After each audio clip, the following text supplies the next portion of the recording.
Okay, so I bought a welder.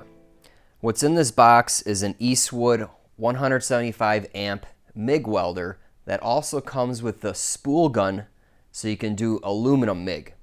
So we're in the middle of this Chevelle Turbo LS project, and basically I need a welder to fab up the hot side of the turbo system and also the cold side, which is all the aluminum intercooler piping. So I'm hoping this welder can do everything I need.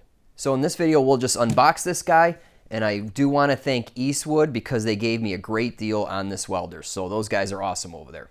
Okay, so this thing can do up to 5/16 thick steel at 240 volts and up to 1/4 inch thick aluminum with the MIG.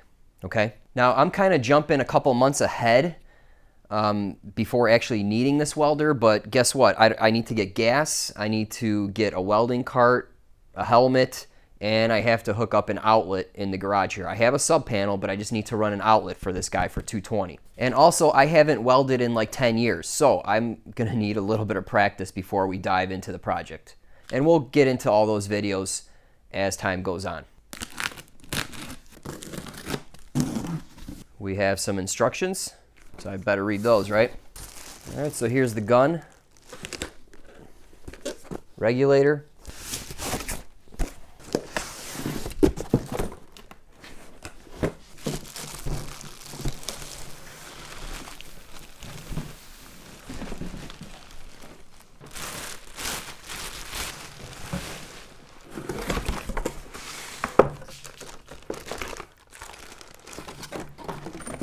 here's the spool gun for aluminum. So it's already loaded with some wire. So this will be pretty cool to test out in a later video. Okay, we got a gas hose, spool gun instructions, and over here we got some MIG wire. Okay, here's the front of the machine. Pretty simple controls, on, off. You got your voltage and your wire speed, and that's pretty much it. Let's open the side here. All right, so this is where the spool goes. You got to switch between MIG and aluminum spool, and I'm gonna have to read the instructions on how to work all this stuff. All right, and under here they have suggested settings for welding, so depending on what you're doing, you can set this up quickly.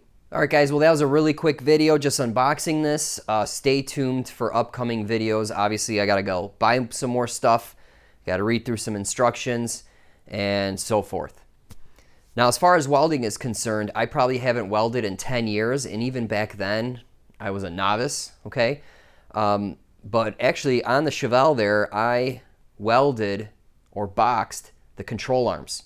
You know, they were an open C channel. I put a flat plate on there and boxed them, and also in the front, I reinforced the control arms. So those welds are still holding up, so that's about my experience with welding. So this will be interesting to get into this stuff.